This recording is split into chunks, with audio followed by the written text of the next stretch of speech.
চলে এসেছে মাঘ মাস, আর মাঘ মানে শীত। শীত মানে তো পিঠা বানাতেই হবে। আমাদের দেশীয় পিঠাপুলি একটা ঐতিহ্য খাবার, তো তার মধ্যে এই পাটিসাপটা অন্যতম একটি।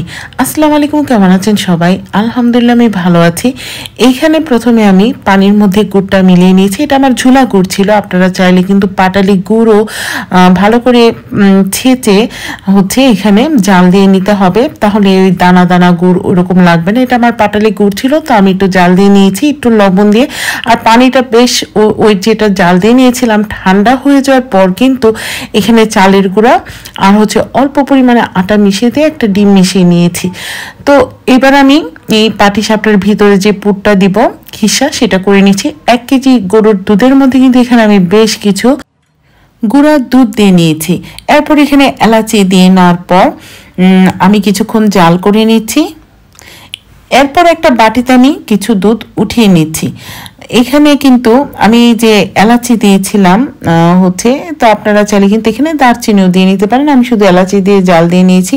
আর এই দিক দিয়ে কিন্তু বাটিতে উঠিয়ে নেওয়ার পর এখানে যখন একটু ঠান্ডা হয়ে আসবে, এখানে আমি চালের গুঁড়িটা একটু মিলিয়ে নিচ্ছি এই খিসাটা খুব তাড়াতাড়ি হওয়ার জন্য।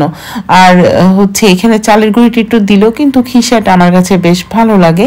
তো এবার কিন্তু আমি এখানে স্বাদ মতন লবণ দিয়ে নিয়ে এখানে দিয়ে দিচ্ছি গুড়।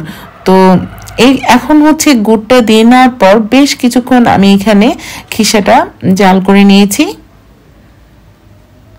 তো এখন দেখতেই পাচ্ছেন যখন এরকম এসে যাবে তখন আমি এটা উঠিয়ে নিয়েছি।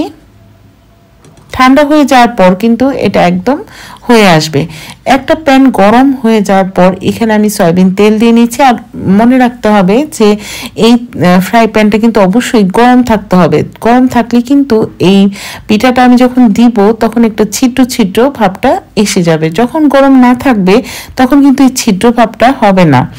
তো এটা মাথায় রাখতে হবে, যখন আমি পিঠাটা দিব এই ছিদ্র ছিদ্র ভাবটার জন্য অবশ্যই কিন্তু প্যানটা গরম হওয়া লাগবে। তো এইভাবে করে আমি প্রত্যেকটা পিঠা কিন্তু করে নিচ্ছি।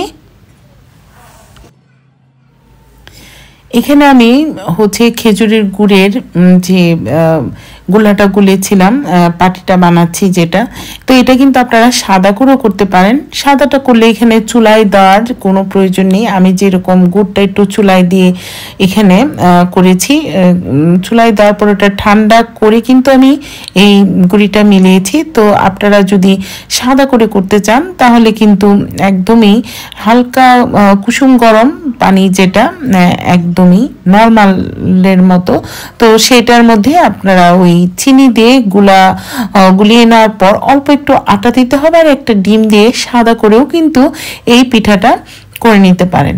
তো আমি এখানে সাদাটা করিনি, তো এইভাবে করে নিয়েছি। তো আজ এই পর্যন্তই।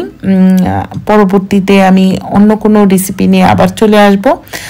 আমার এই পিঠাটা যদি ভালো লেগে থাকে আপনারা অবশ্যই কিন্তু শেয়ার করবেন। আপনাদের একটা শেয়ার কিন্তু আমার রান্নার অনেক আগ্রহ জাগায়। সবাই অনেক বেশি ভালো থাকবেন, সুস্থ থাকবেন।